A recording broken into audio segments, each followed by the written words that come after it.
Hello, it's Laura Joy. Needin's over here. So, hi. So I want to talk about mint because I've taken care of a lot of mint. It's one of my favorite types of things to take care of. It's a viney plant. Mint is a vine. It's like strawberries. It grows on the top of the ground. It will oh my goodness. It will go along the top of the ground. And so like the vine, it runs and then the plant sprouts up. Like I forget how many thumbs it was. My thumb is an inch, I figured out. So I just like take my thumb and do that until I get to how many thumbs it is, and I just say that's an inch. So it's spaced apart, usually pretty evenly. The vine will go along the ground, and then the plant sprouts up, and it sounds like a little shoot. Then it'll send roots down from that. After a certain amount of days, I think the forget which one grows first, the roots or the sprout. One of those grows first. I need to look at the way mint grows again. So the leaves will come up. It will, the spearmint is a broader leaf. It's like fluffier. It's got more like a fluffier pillow for the pocket. And then, of course, the mint leaf has lots of kind of deeper valleys and indents on the leaf that go down more, and more dirt can catch in something that has a valley like that, but it's got like a layer of something on the outside so that it doesn't actually do that. And actually when the water gets on it, it like rests on the surface of it. Yeah. So it'll shoot up, and then it'll have some leaves that are broader, and then some leaves that are shorter and smaller. But the leaves aren't all the same. Some are small, some are big. And it seems more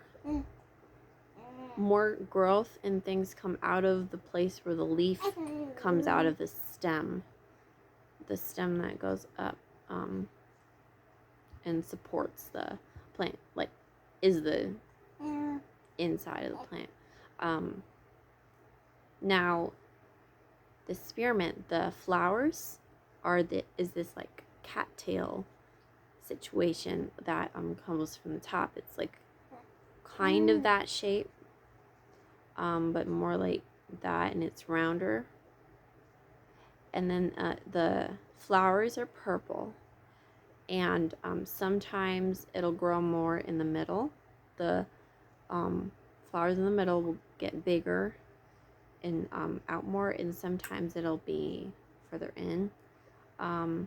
It's always smaller at the bottom, more compact, more dense, and then it just gets out and just aerates and fluffs out over here, and then it just kind of, it closes up a little bit at the top. Forget, there's like a little black dot that comes out of not the styles. So one thing to know, this is gonna sound really strange, really weird, but flowers are the female part of the flower, if you know what I'm saying. So they have parts that are built for female parts. So when you're looking at a flower, that's something to know about it. Because they're the part that produces the seed. And so and that has to be pollinated by the bugs that carry pollen from other places to the flowers. Yeah. I got some things to learn about it now. I don't ever know what I need to do until I start talking about it, it seems. But I want to look for how the seeds grow. If mint has seeds, I usually, when I transplant it, I just take the mint plant. I basically like cut off part of the root or tear it off. Sometimes I have to like just separate it with my fingers to tear it off, and just get the string parts out. And the root part that has the plant and then the root system, and then it has to have some soil around it. That part is what I plant somewhere else. I don't usually plant a seed for mint. Yeah, because mint is almost an invasive species. Actually, the spearmint, I would say, is, because it's we had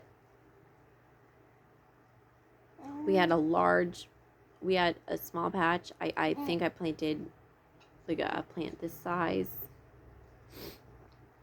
and I forget exactly what it looked like. But the mint,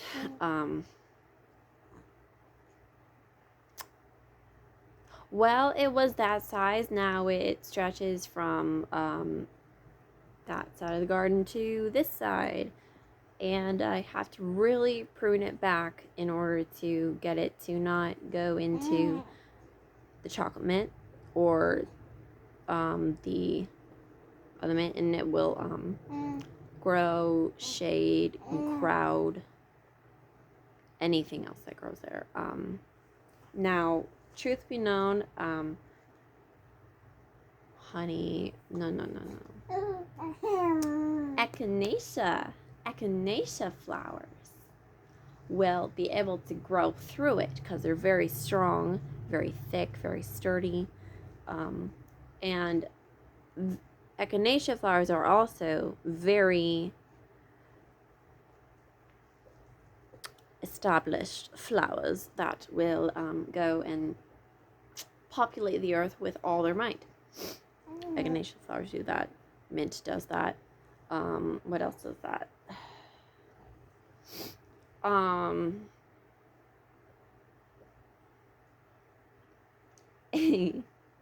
So what else have I seen through there? Trees will go and they will grow through the mint, and I will have to prune back mulberry trees. I sometimes try to take it out by the roots, but the roots, even the littlest thread of root can rejuvenate an entire tree, and but it's there. Like people say, if you take out the taproot, then you've killed the tree. Well, that's not true. That is not true, because I keep on trying to take out trees by taking out the taproot. It just, now the taproot is cut off way at the bottom, and it has more, like, it still wants to grow, and it has just more strength just to grow up to the top, and then it goes back almost stronger sometimes.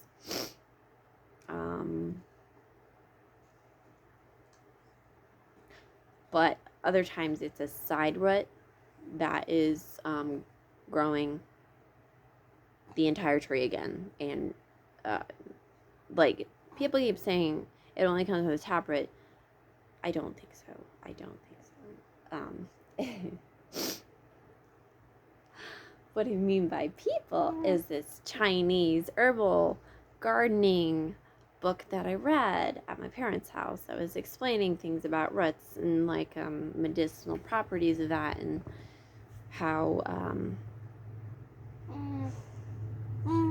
the taproot is where the plant grows out of. If the taproot is killed, then the entire plant is killed. I think that's only true for when it's growing, not when it's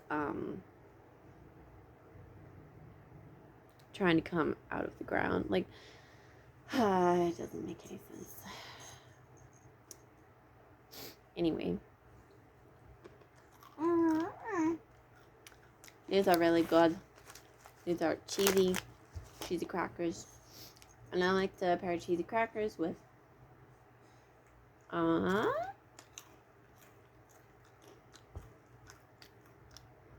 do it with pickles. You do it with more cheese. You do it with peanut butter. Bless you. Bless you. Cheese goes really well with something acidic. So we do like cheese crackers. You do. I actually kind of want to get this cranberry juice he got from me yesterday.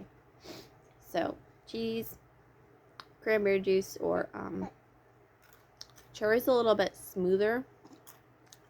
It doesn't give that sting as much as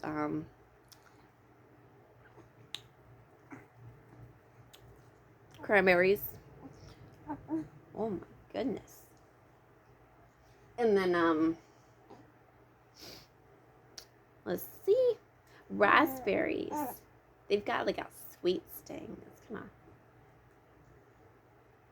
what's a sweet sting? Sweet sting. Now, truth be known, wild raspberries are a little bit different than the ones sold in the store. The ones sold in the store are these red berries that are very tart. And they're a little bit sweeter in ways than wild raspberries. Wild raspberries are vines too. They're thorny vines and they grow like that for some reason.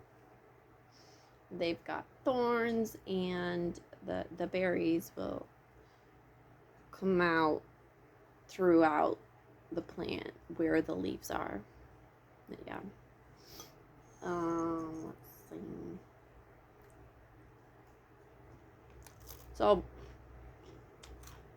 the spearmint, I think, is a sun plant because it's in the full sun. It gets the morning sun, and then about past 12,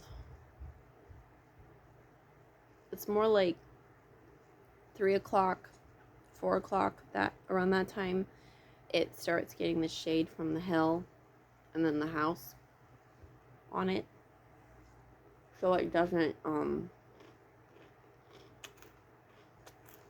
get sun until sunset.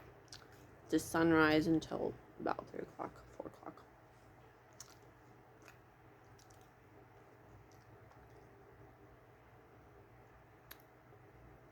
Hold on. Okay. It's like that. How about like that angle? Yeah.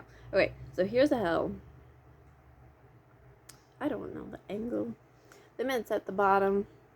Chocolate mint's over here. Like if you're walking down the driveway, chocolate mint's like first. It's a spearmint. Oh my goodness. There's actually irises on this side. And the stone pathway my sister built. Yeah. But then the sunrise is over here. And it goes up and like curves around. Sometimes the sun ends up over here, and sometimes it's way over here. It's like, what are you doing? Like, Okay, even sometimes the moon will be here, and then sometimes it'll be way over here. And sometimes it'll be over here. So I just don't have very much confidence with being able to navigate outside. I'm predicting when the sun's gonna, where the sun's gonna be when it comes up over the horizon, which I thought people did to figure things out. Oh my goodness. I would have to do that many times, many days, go out every single day and look at it and write it down and take a picture of it, film it, see when I was going to do that. But I need a good storage system for that.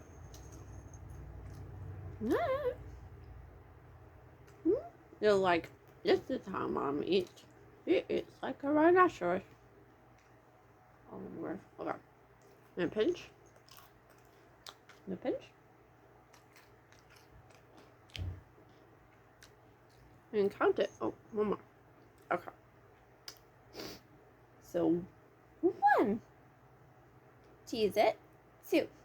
Cheese it. 3. Wah! Okay. 3 is a little bit dirty. 4. Cheese it. And 5. Cheese it. Ha! Lizard.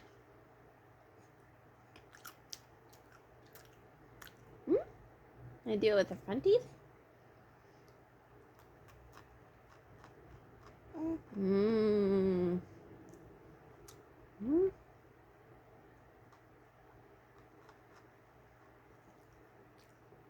Mm. Mm. Mm. There you go. Can't leave that there.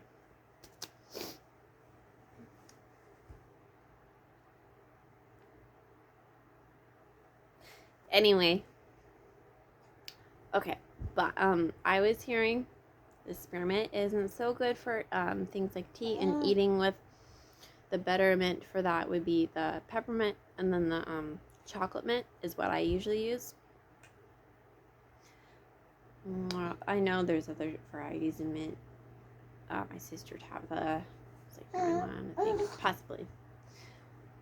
Hi. So, yeah, if you're gonna do mint for tea,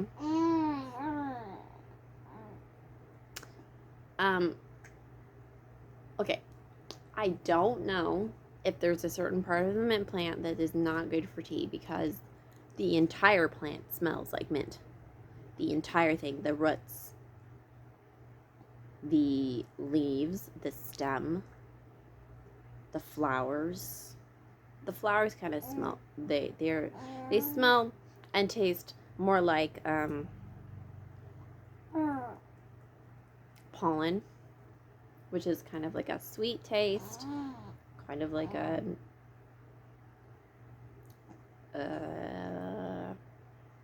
the thing that makes me sneeze sometimes.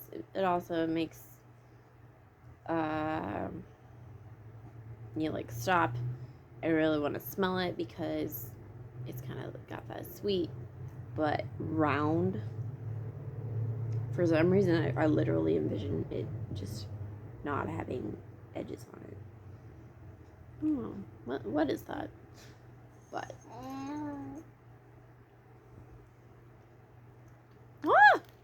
there was some lavender. Somebody had that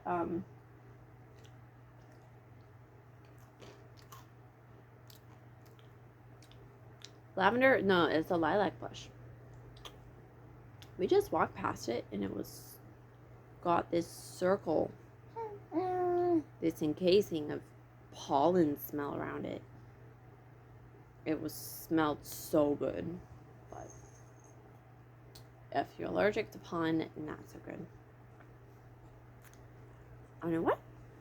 Tart crab.